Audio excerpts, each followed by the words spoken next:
मेरे सम्मानित दर्शक श्रोतागण, मैं एडवोकेट केवी सिंह आपका स्वागत करता हूं। आज मैं इस वीडियो में आपको बताऊंगा कि भारतीय न्याय संहिता की धारा 153 बीएनएस की धारा 153 क्या होती है। भारतीय न्याय संहिता बीएनएस की धारा 153 भारत सरकार के साथ शांतिपूर्ण संबंध रखने वाले किसी विदेशी राज्य के खिलाफ युद्ध छेड़ने से संबंधित अपराध को परिभाषित करती है। यह धारा देश की विदेश नीति और अंतर्राष्ट्रीय शांति को बनाए रखने के लिए उद्देश्य से बनाई। धारा 153 कहती है, जो कोई भारत सरकार के साथ शांति रखने वाले किसी विदेशी राज्य की सरकार के विरुद्ध युद्ध छेड़ता है या ऐसा युद्ध छेड़ने का प्रयास करता है तो वो इस धारा के तहत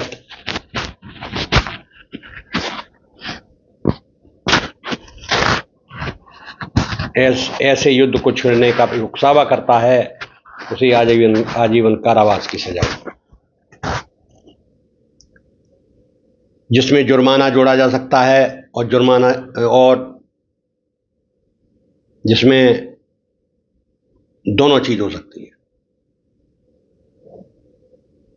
जुर्माना भी जोड़ा जा सकता है या 7 वर्ष के कारावास की सजा भी दी जा सकती है। इस धारा के मुख्य तत्व इस प्रकार हैं। नंबर 1, युद्ध छेड़ना, विदेशी राज्य के खिलाफ संगठित हिंसा करना जो भारत से शांतिपूर्ण संबंध रखता हो। नंबर 2, प्रयास करना, युद्ध की योजना, हथियार जुटाना या तैयारी भले ही युद्ध न हो पाए। नंबर 3, उकसावा या सहायता, धन, हथियार, जानकारी या नैतिक समर्थन देकर युद्ध में मदद करना। सजा का प्रावधान, सजा आजीवन कारावास से लेकर 7 वर्ष के साधारण या कठोर कारावास तक हो सकती है। साथ ही जुर्माना, यह अपराध संज्ञेय और गैर जमानती है, जिसकी जांच पुलिस बिना वारंट के गिरफ्तार कर सकती है। उदाहरण, यदि कोई समूह पड़ोसी देश भारत से शांतिपूर्ण संबंध रखने वाले पर हमले की योजना बनाए, हथियार इकट्ठा करे लेकिन हमला न कर पाए, तो भी धारा 153 लागू हो सकती है। यह धारा आईपीसी की धारा 123 के समकक्ष है, लेकिन बीएनएस में स्पष्ट रूप से वर्णित है।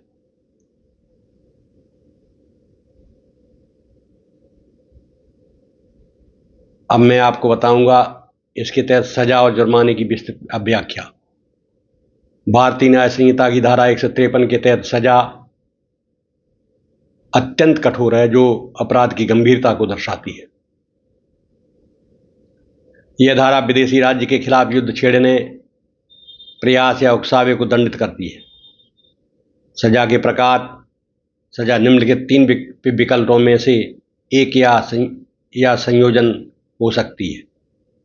नंबर 1, आजीवन कारावास, जिसमें जुर्माना भी लगाया जा सकता है। नंबर 2, 7 वर्ष तक का कारावास या साधारण या कठोर, जिसमें जुर्माना जोड़ा जा सकता है। और तीसरा है केवल जुर्माना लगाया जा सकता है। जुर्माने की प्रकृति क्या होती है? जुर्माने की राशि को विधिवत निर्धारित नहीं किया गया है, बल्कि अदालत मामले की परिस्थितियों, आरोपी की आर्थिक स्थिति और अपराध के प्रभाव के आधार पर तय करती है। जुर्माना वैकल्पिक है या कारावास के साथ या बिना लगाया जा सकता है, जो अपराध की गंभीरता पर निर्भर करता है। अपराध की विशेषताएं, यह अपराध संज्ञेय, गैर जमानती और गैर समझौता योग्य है। पुलिस बिना वारंट गिरफ्तारी कर सकती है और सत्र न्यायाधीश द्वारा विचारणा होता है। सजा का चयन अपराध के इरादे, प्रयास की सीमा और संभावित खतरे पर आधारित होता है।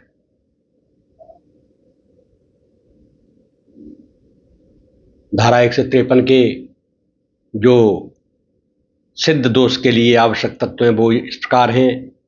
भारतीय न्याय संहिता की धारा 153 के तहत दोष सिद्ध के लिए अभियोजन पक्ष को विशिष्ट तत्व साबित करने होते हैं, जो अपराध की गंभीरता को ध्यान में रखते हुए निर्धारित हैं। ये तत्व युद्ध छेड़ने और उकसावे के इरादे और कार्य को प्रमाणित करते हैं।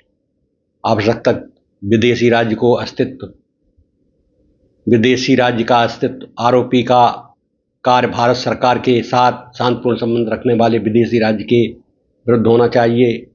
नंबर 2, युद्ध छेड़ना या प्रयास, प्रत्यक्ष युद्ध शुरू करना, उसकी योजना बनाना या हथियार और संसाधन जुटाकर प्रयास करना सिद्ध होना चाहिए। नंबर 3, उकसावा या सहायता, आरोपी द्वारा धन, हथियार, सैनिक और नैतिक समर्थन देकर युद्ध को भड़काना या सहायता प्रदान करना। इरादे का प्रमाण, दोष सिद्ध के लिए दुर्भावना पूर्ण इरादा मीन्स या अनिवार्य है, जो कार्यों, बयानों या परिस्थितियों से सिद्ध होता है।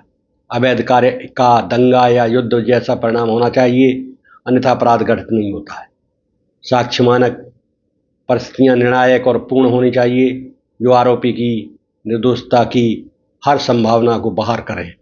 अदालतें केवल संदेह पर दोष सिद्ध नहीं करती, बल्कि निश्चित प्रमाण की मांग करती हैं।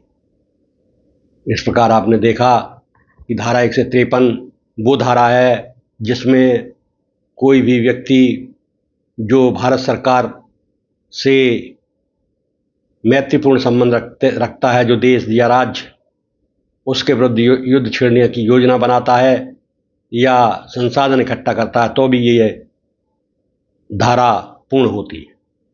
इसमें ये भी बताया गया है कि इसमें जुर्माना भी हो सकता है, आजीवन कारावास भी हो सकता है। इस प्रकार अब मैं इस धारा के तहत आपसे विदा लेता हूँ। अगली धारा में मैं आपसे पुनः मुलाकात करूँगा। तब तक के लिए विदा चाहता हूँ। धन्यवाद।